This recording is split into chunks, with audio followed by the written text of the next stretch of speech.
Hello. It is Wednesday, approximately 3, 4 o'clock. I don't know. We can't seem to get the time right on any of this stuff. Rob Morales, RCO Network, here with The Inner Journey, a show that is here to explore emotions and the things we go through as entrepreneurs and small businesses and just ourselves. We're here to kind of discover and make ourselves stronger for ourselves in our daily lives as well as in our business. I think I can get that right. So I do have a special guest host today. Please welcome Miss Maria Brandenburg. There she is. You got to get a little closer, though. I get it. Yeah. I mean, not. Yeah, you got to get in there. So I will obey whatever you tell me to do. So again, the Inner Journey here. We're here to talk about emotions and things that we go through in life. If you want to leave your comments and questions, go and put those in the comment section below. If you are on YouTube, hit that like button. You know, I mean, you get this information, you get this content every week. So, come to us and ask us whatever questions you have. If you're on Facebook, Twitch, or on LinkedIn, we do love the loves. So give us some hearts because that's who we are. We're just full of love. Ms. Brandenburg, hello. Hello, Roberto. How are you doing today? Doing good, thank you. No, so, one of the reasons I appreciate and have brought you onto the show and engaged in your life, I think, in a lot of ways, is because you have, and I have, proof, at least for me, that you have this sense of grounding and this sense of spiritualism that is really unique. I think in my life, I look for interdependent relationships. People that don't necessarily rely on you for things that you can go to at different times of the day or different times of life, and you're still okay. It's like, those relationships don't end. We may not talk, and we didn't talk for a couple of years there in between, kind of like transitional stuff. And when we started talking again, we just picked up where we left off, just like old friends. That's right. And it's those relationships that I appreciate and look for in my life now, and I'm very conscientious of that. Oh, thank you. Nice. So I just wanted to share that before we started. So again, Maria is a person that has done a lot of self-exploration and a lot of things in her own life, and she agreed to be on the show today. I did, and I'm very grateful that you invited me. Thank you. You're welcome. You did want to talk about meditation, but I did want to kind of address something first. Sure. And it kind of mentioned it as we started, the sense of spirituality. I think there's a lot of people out there that believe they're spiritual, but I don't think they know what that is necessarily. Have you come across that experience? Yes. That's such a good point. And another thing I would say too, thank you. It's funny because spirituality isn't just one thing. Yeah. It's got a different meaning to everybody. If I'm a faith-based person, if I'm, a Christian person, spirituality to me might mean my relationship with God. If I'm a non-denominational person, maybe I believe in God or maybe I don't believe in God, but I do believe in a supreme being or a higher power, maybe just a higher power within me. And that could still be a spiritual way of life. Spirituality means something different to everyone. And when somebody says spirituality, it's an automatic designation, separation from conventional spiritualism, religion, I think. And I think a lot of that is related to Christianity. And as we grew up, I grew up Catholic. So there's that, when I hear somebody saying, yeah, I'm very spiritual, that typically means that, hey, I'm kind of into God, but I'm not really, and I kind of want to share it with you. And and that's what I think. And when it comes to spirituality, I think a lot of people are trying to find themselves, trying to figure out who they are. Mm-hmm. And I think that's kind of the blanket statement for what they're trying to do. That kind of accurate? Is that an accurate barometer of? That's a very good way to put it. I agree. Another one is, I'm not religious, I'm spiritual. Yeah. Like, okay, well, that's your definition. That's okay. There's nothing wrong with that. There's just, like we said, it's different to everyone. That's fine. Yeah, and recently, and I was explaining to you a story that happened to me off here, and I don't think it's appropriate here because it's still kind of fresh. But I've come across a person that said they found their center, they found their spirituality, and it really, my observation, they hadn't yet. They want to get there. They want to find this peace, this center that they can't find through conventional means. They can't find through somebody else. And I think in our lives we kind of impress and offload that onto somebody, and when that somebody's not there or available to kind of take that sense of like sadness or disconnection, when that person's not available, it's like they project that on something or somebody else, and they haven't seemed to control that, it's like the fire in them is just like burning and it's just like spewing out. And they don't know who's going to be the firefighter to fight that. And they put that on somebody else to do that. And it's just so crazy that people do that. But that was my recent situation. It's just like, very adamant and very expressive when I didn't necessarily reciprocate in the same manner, if that makes sense. Yep. And I questioned them, like, the conversation before that were like, I'm very spiritual. I found my sense. I found who I am and I know where I'm going. But then, in a conversation later, projecting it back, it's like, well, you didn't agree to take this away from me, so I'm going to blame you for it. Yeah. I know that's kind of confusing, but no. I'm trying to be nice to the person, just in case they would. Yeah, and just to put that in a general, like, broader term, it's easy to say that I'm grounded, I'm spiritual, when you're spending time by yourself. It's easy to say that, but how quickly can you find your inner peace when you're interacting with others? Are you reacting, which sounds like that might have been what happened there? Yeah. Or are you responding by saying, oh, okay, maybe I made an assumption here, and that's okay, I'm human, and and give yourself the grace and forgive yourself for it and say, okay, but that's okay. That doesn't mean we can't continue to interact. Yeah, that was an interesting dynamic. Has anybody ever told you no? And when they tell you no, have you ever overreacted to that ever in your life? Never. Of course I have. I'm human. Yeah. Yeah. And in some cases, it require, like relationships, for instance, when somebody denies you or is kind of distant from you, that yearning, that sense of intimacy, everything else, those emotions are hindered upon somebody else. And when that other person is taking away that sadness, you kind of blame them for doing that. And it's like, it was never theirs to really take on in the first place. And I think that's the greatest mistake when it comes to relationships, is like we put these emotions on somebody and expect them to like fix them. Yes. And the biggest part of that is expect. Yes. Yeah. Why do we expect? If we go into it not expecting, guess what? We might not get disappointed. Yeah. So, and that's the biggest issue. I think just as humans, we all have that tendency. It's like you expect something from someone, and then when they don't come through, it's like, oh, you failed me, or, oh, I'm so disappointed. And, it's like, well, you're the one who placed that expectation on me to begin with. So that's when you got to check yourself, or that person has to check themselves. It's called codependency. The formal definition of that is called codependency. So if you ever found yourself very angry or frustrated at somebody, that's a sense and a time for self-reflection. If you have sadness, I think, and if you are upset with somebody, angry, that should give you pause in your life, or at least in the moment, to say, why am I so angry? Why am I so sad for this situation? And why am I projecting it on this person? Are they responsible for my feelings? No. Right? I don't believe so. No. Absolutely not. You're absolutely correct. Because we get in those marriages, we get in those relationships, right? And I've done it before. You can't accuse me of doing it and saying this person is not making me happy. Well, they're not supposed to. Right. I know we're talking about relationships. And that's not really it is, but I really want to identify kind of that emotion. And if anybody's out there that has connected with that, if you could drop a comment or something, and just let us know that you're listening, and you kind of have had those moments. But you're here really to address the 3 M's, right? Of health. Yes. This is your concoction. This is through your learnings and your teachings. This is what you have come up with, right, Miss Brandenburg? Yes, I love. She's looking at her notes. No, I'm actually smiling because I think it's funny when we give an acronym to something. Yeah. Because that's such a today thing to do. Well, I think that's necessary, though, because people think in terms of categories, right? Yeah, they do. They think in terms of memes and headlines because they're so busy or they're so caught up in their emotions. Yeah. And so much easier to categorize things like, oh, good, bad, oh, helpful, not helpful, oh, painful, non-painful, or good for me, not bad for me. Just to categorize things because we're so quick and we want to go to the next thing, and we're in the rat race. Miss Brandenburg. Yes. And that's why we're... How do we resolve this? Please, that was a lead into your... I might have an answer for that. Oh, yes. Go ahead. Yes. So, the 3 M's, as Robert so eloquently called it. Yes, hello. The 3 M's. The 3 M's. And it's actually the 3 M's and a P. Oh. Okay.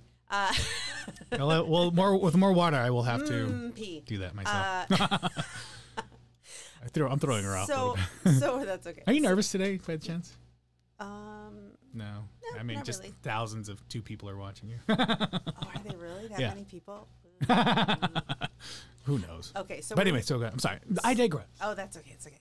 So we're here to talk about meditation, mindset, and mental health. And I also, in parentheses, said physical health because it actually... That's the P part. Studies have shown that meditation can actually help your physical health as well. Yep. So the first thing that I wanted to do, because meditation is a very trendy thing right now. It's a hot topic. It's like yoga pants, right? It's like yoga. It's like I'm into yoga. Yeah, it's active wear. It's yoga wear. And so right now, it's a very trendy thing that a lot of people are talking about, and some people are learning about it. There's all sorts of apps on it right now. It's a good time to kind of dive a little deeper into it. But there are a lot of myths about it. There's a lot of insecurity about it. People get overwhelmed by, oh my gosh, I got to sit still for an hour. I don't know if I can do that. Oh my God, I have ADD. Well, everybody has ADD. We all have ADD right now because we're getting so many things thrown at us all the time. And that's why it's important to take some time to find that center so that you can just clear your head and find yourself again, because we get lost in all this to the point where you forget who you even are. I'm the real estate agent. I'm the boyfriend. I'm the fiance. I'm the soon-to-be husband. I'm the brother. I'm the son. So many different titles. It's all of me. I'm using you as an example, of course. But yeah, so it's really critical more than ever. And then all the anxiety and worry and stress that everybody has right now, of course, with COVID. And I think like we're kind of softening that a little bit right now. People seem to think that we're moving away from COVID, even with all the numbers that we're getting in the news.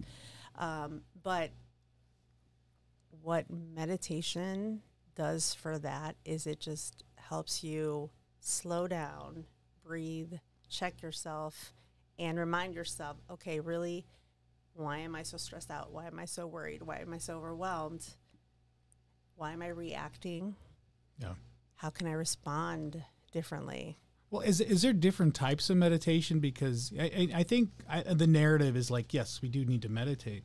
But, I've tried it myself in a number of different ways, and my mind is always constantly going. And I know that the meditation is to separate that and to focus in on breathing. I mean, I think that's probably the heaviest part.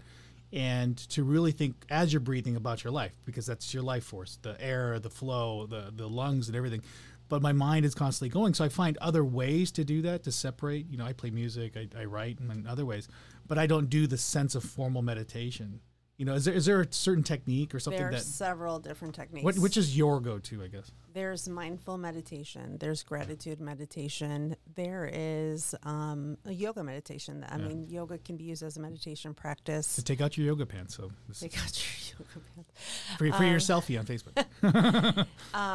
And there's just a ton of other ones. I think right now, the one that we need most as a society and as just as this planet is just silence and stillness, to just let go of everything that's going on, so you can again separate yourself and just give yourself the space and the time to let go of some things. It's awesome that you have those outlets.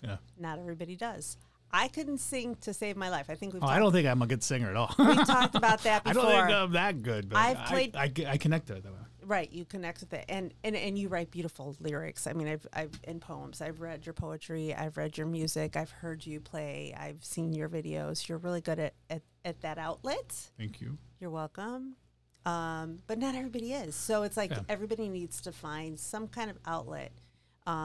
Too many times we see that people self-medicate with alcohol, with drugs, with recreational drugs, with whatever. Which is kind of funny, because I do see people drink and go out and party or to dissociate, but yet they don't take the time. And that's, I don't believe, the most healthiest ways. I mean, it does help dissociate and kind of allows you to not think about whatever you're thinking or put you in a spot worse than where you're at.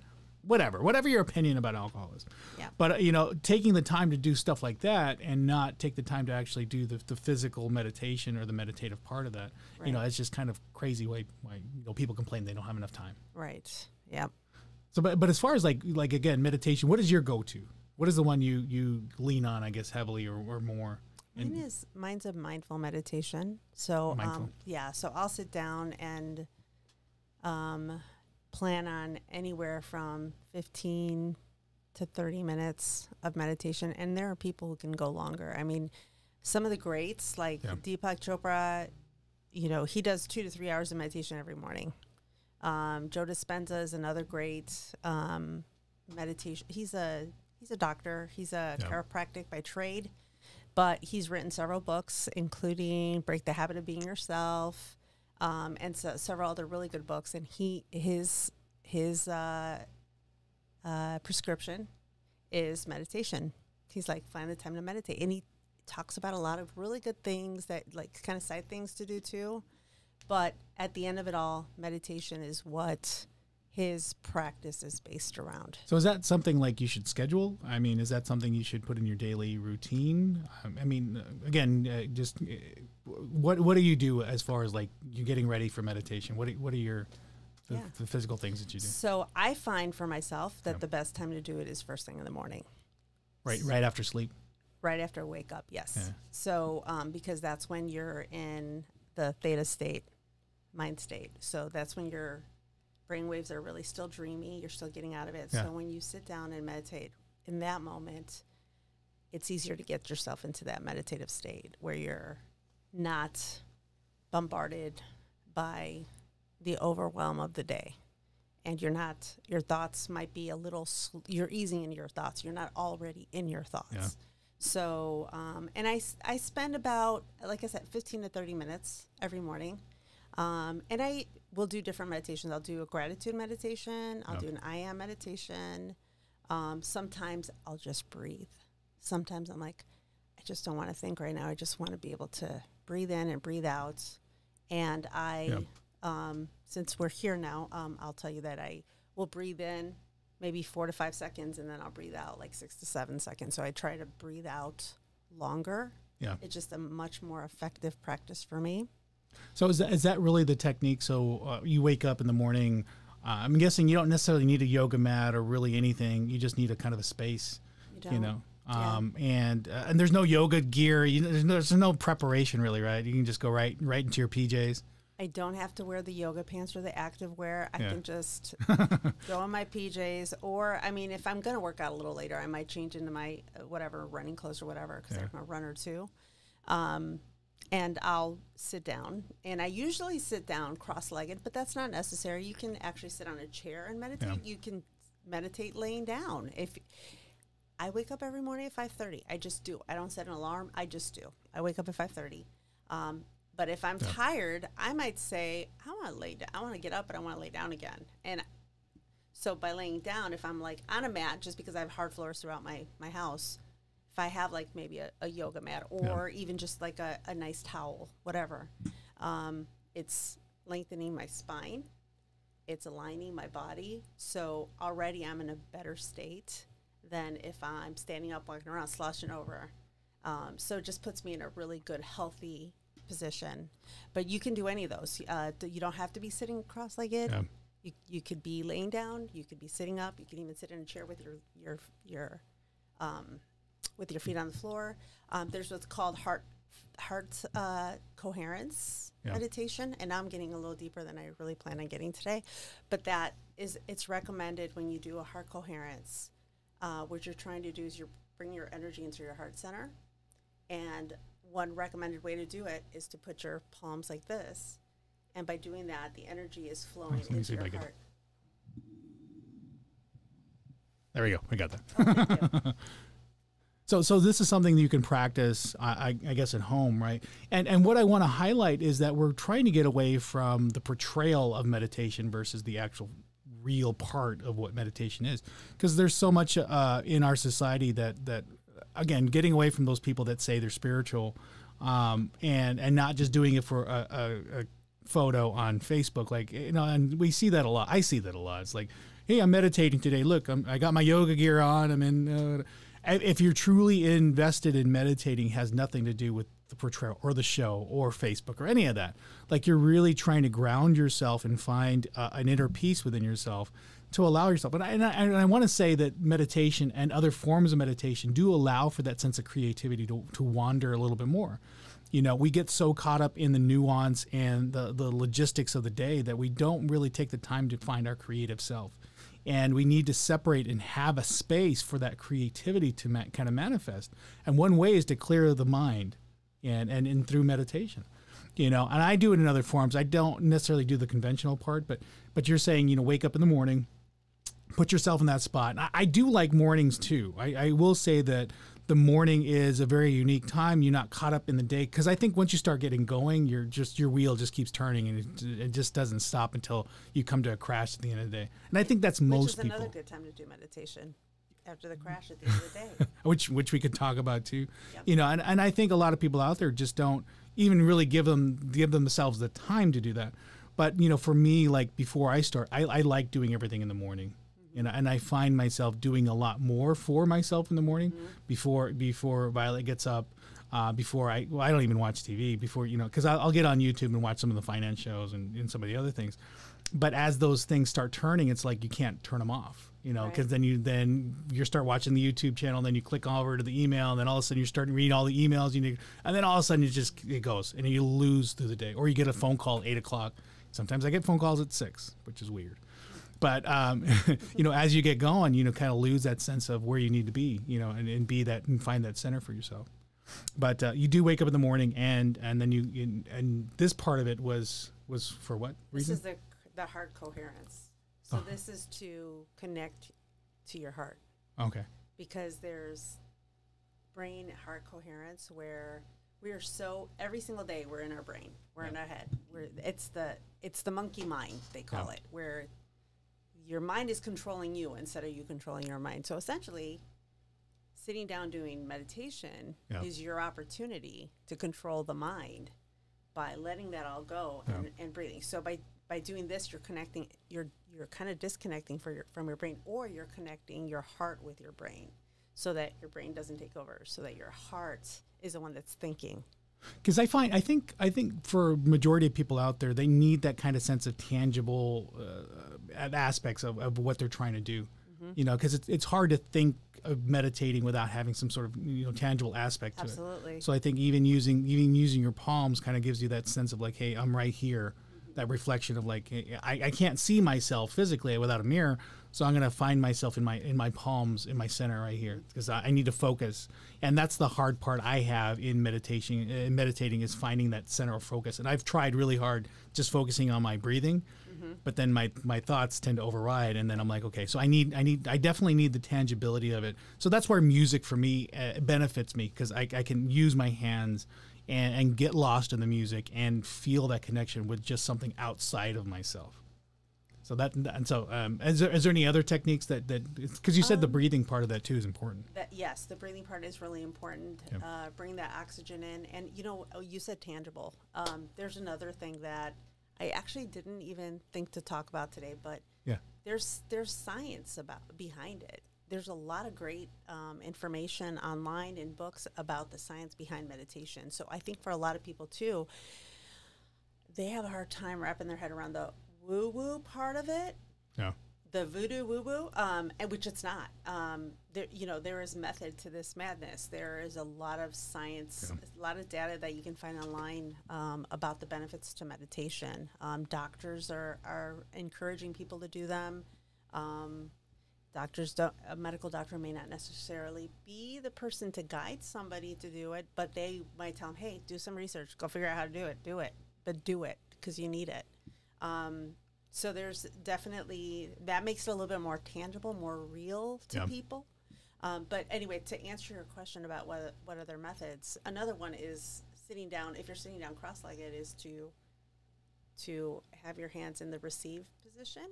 See if I can get that. So here, I'll hold it up.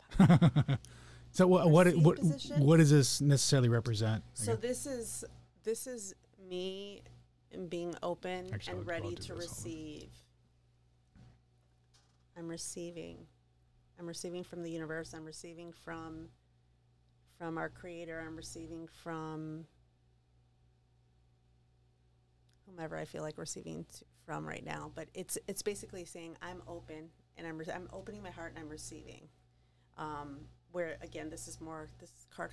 I'm connecting with my heart. These are methods that I use. Yeah. There's tons of other.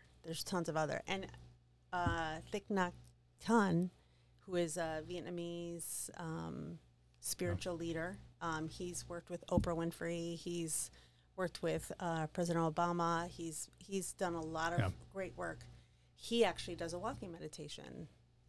So he'll walk in the garden, and while he's walking, he's meditating, and they're just meditative thoughts. I love the world. I love my fellow humans. I'm asking for peace. He's very, very simple, and he's always wishing well to everybody. Yeah. And that's, in my opinion, that's the best form of meditation. Not using it for my own personal calm and to get rid of my chaos. Yes, that's a good reason to do it. Yeah. But imagine if all of us had the mindset that, how do I contribute? What is my piece in this world? What is my moving part? Like I said earlier, as a moving part, what can I do to create that peace and that harmony and unity on this planet? Yeah, and you do highlight that, and so part of your 3 M's, and we're running out of time, by the way. Wow, time flies when you're having fun. We're already at 26 minutes. So there's actually, there's a lot of information. I kind of had a feeling that things would turn into this, okay. Because, when Maria and I talk, we talk incessantly for hours, and sometimes we got to cut ourselves off because we have appointments, and we're just as busy as you guys. It's 4 o'clock. I had no idea. Really? That's how we're meditating. We're connecting on a different level at this point. And so the other 2 M's I kind of wanted to address real quick. And you did mention the second one, which is mindset. Finding your mindset is really kind of your emotional center. It's not about, meditating and separating from your thoughts and emotions, but your mindset is really addressing and connecting with those emotions because there's just so much of them. And I think for the most part, when people are wanting to be spiritual, they're wanting to avoid pain. And so many people say, I want to find balance. I want to find, my center. Finding your center, finding your balance is accepting both sides of not only happiness, but sadness, not only pleasure, but pain, not only love, but disappointment too. It's accepting both and knowing that both have their challenges, but both also have very tremendous strengths too. When you're sad, you're connecting with somebody, especially in the loss of a loved one. That sadness you feel is that sense of community that you've built between the other person. And so sadness isn't always a bad thing. We just can't avoid it at times, but we want to just totally separate ourselves from that. And that's where mindset comes in. It's acknowledging and accepting that we have both of these things. Every aspect of life, all these emotions that we embark upon are all a part of us, and we're all connected that way. We're not here to avoid certain things. We're not here to be happy. and people do ask all the time, and I'm sure you get it all the time. Are you happy? Are you happy in your relationship? Are you happy in your life? And I'm like, no, I think I'm content with the way things are going. And sometimes, Violet pisses me off. Sometimes she makes me laugh. Sometimes she does a lot of things, but for different reasons. And the times that she makes me upset is because she cares, probably a little bit too much. Like she gets on my case about like the water cooler. She got on my case for nearly like 3 weeks about the stupid water cooler. And it's only because Sparklets, I will say, do not order Sparklets. If there's a different water carrier out there, Sparklets, they bring the water to you. Horrible company, horrible, like, as far as like customer service goes. So that's if Sparklets is watching, I want my free bottle of water still. But anyway, she was on my case for nearly 3 weeks about this stuff. And it was coming from a sense of like insecurity, and she's projecting that in anger. She just wants to feel, that she's taken care of, and part of me pushing it off also demonstrates that I'm not taking care of her. So in a way, I'm distancing myself emotionally from her. And so it's not a bad thing. She's just projecting it in a different way. And I wish she would understand those things. And again, is that an expectation? Probably, but I also know that I can't put that expectation on her just because I have found this sense of balance and because I have found this center. I can't project that on other people. Right. You know, people are going to disappoint you Yeah. at every aspect of life. They're going to disappoint you. It's just, what is a tolerable level to you?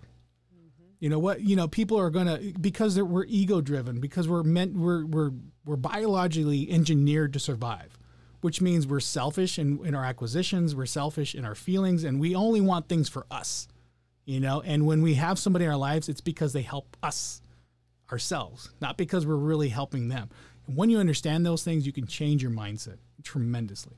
So that's your second. I think I stole your thunder on that. No, that's I think I stole the thunder on the mindset part. But no, that's a good philosophy. That's very true. But that's where I found my center. It's like it's stop avoiding all the stuff we try to stop avoiding. You know, it's like I am spiritual. I love life. I found happiness. Well, no, you haven't. It's just all the other shit you're trying to avoid is still there. Yeah. You're just ignoring it. So that in these situations that it blows up in your face, you're like, oh, and you don't know. That's where meditation comes in too. It's like understanding both sides of that. You can't have the light without the dark. Exactly. And then as far as your last M, because we've grossly gone over about a minute, is mental health.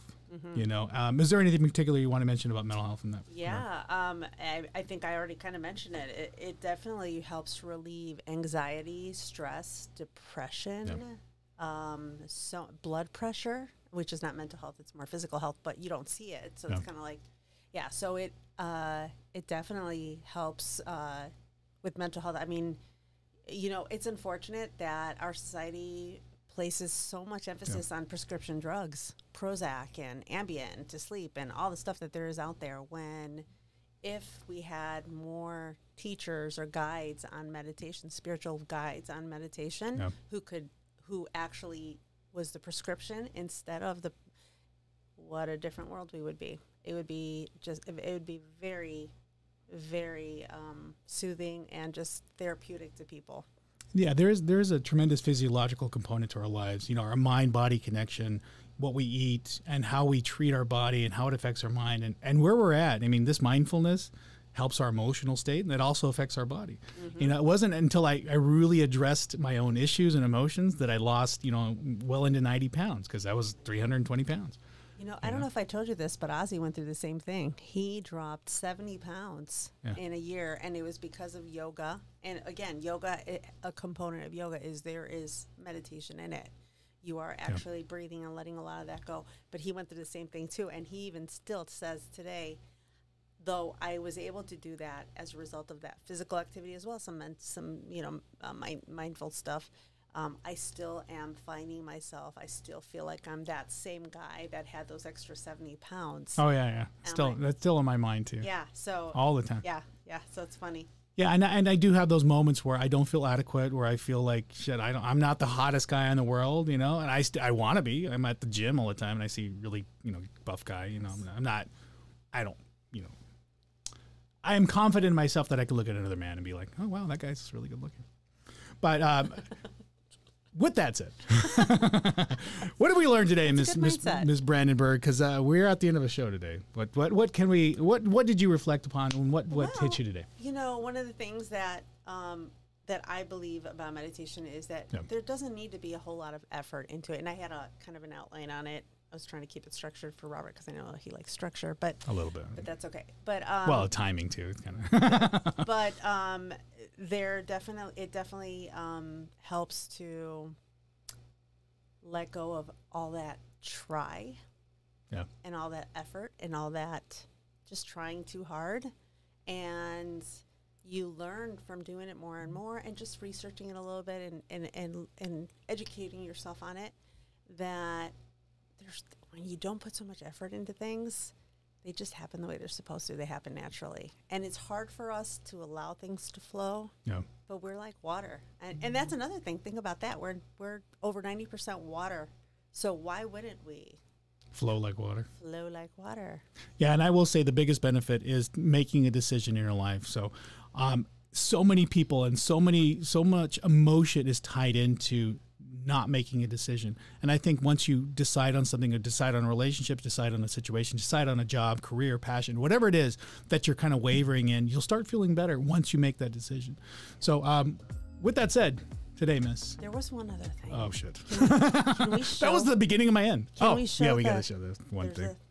So because Maria's here talking about mindful meditation, she did want to share this for a minute. If you sit and meditate for 20 minutes a day, unless you're too busy, then you should sit for an hour. Mostly I like this picture is because I look at this little boy, and it could be Robert's little boy. Oh, shit. He's a little bit darker than me. What are you trying to project? He's doing the open receive meditation. He's little.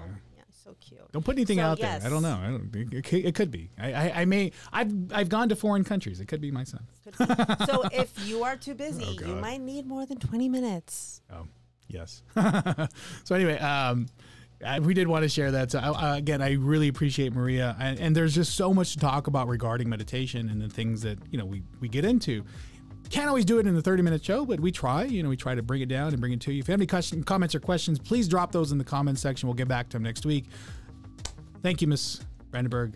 Great American Title, Miss Brandenburg. If you have any title needs or anything out regarding title or escrow services, Maria is your girl. Maria's your gal, especially if you're an agent out there and need help. So we will catch you guys next time. See you all on the interwebs. Goodbye. Oh, wrong one.